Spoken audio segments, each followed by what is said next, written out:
గురుగారు, మిథున్ రాశి వారికి ఈ వారము ఎటువంటి శుభ ఫలితాలు ఉండబోతున్నాయి? మిథున రాశి వారికి 4 గ్రహాలు యోగిస్తున్నాయి. 6లో చంద్రుడు, లాభంలో కుజుడు, జన్మ శుక్రుడు, తృతీయ కేతువు. ఏకాగ్రతతో పనులు మొదలుపెట్టండి. లక్ష్యాన్ని ముందుగానే నిర్దేశించుకొని దానికి తగ్గట్టుగా ప్రణాళికలు సిద్ధం చేసి పని చేస్తే విజయం మీదే. పని ప్రారంభించిన తర్వాత ఎట్టి పరిస్థితుల్లో విఘ్నాలు ఎదురుకాకుండా చూసుకోవాలి. ప్రతి అడుగు ఆలోచించి వేయాలి. మనోబలం సర్వప్రధానమని గుర్తించండి. ఉద్యోగంలో ఒత్తిడి లేకుండా నిర్ణయాలు తీసుకొని పని చేయాలి. చేస్తున్న పనిపై శ్రద్ధ పెంచండి. జాగ్రత్తగా పనులు పూర్తి చేయండి.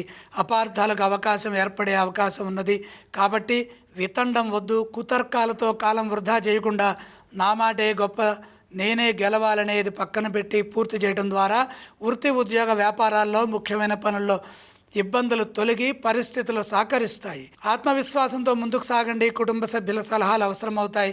ఆర్థిక విషయాలు అనుకూలంగా ఉన్నప్పటికీ మొహమాటం వల్ల ఆర్థికపరమైన ఇబ్బందులు, ఖర్చులు పెరిగే అవకాశం ఉంది. ఆ విధంగా పెరగకుండా జాగ్రత్తలు తీసుకోండి. ఎంత శాంతంగా పనిచేస్తే అంత గొప్ప ఫలితం వస్తుంది. ఓర్పు అవసరం. విజ్ఞతతో ముందుకు సాగండి. ఫలితాలు అనుకూలంగా ఉంటాయి. వారం చివరి భాగంలో మేలు జరుగుతుంది. ఈ రాశి వారు ఏ స్తోత్రాలను పఠించాలి? మిథున రాశి వారు శ్రీ సూర్యనారాయణమూర్తిని స్మరించాలి. మిథున్ రాశి వారు ఏ ఆలయాలను సందర్శిస్తే శుభ ఫలితాలుంటాయి? ప్రధానంగా జన్మగురు యోగం ఉన్నది. గురు దత్తాత్రేయ స్వామి వారిని దర్శించండి. ఈ రాశి వారు ఏవేవి దానం చేయాలి? పెసలు దానంగా సమర్పించండి.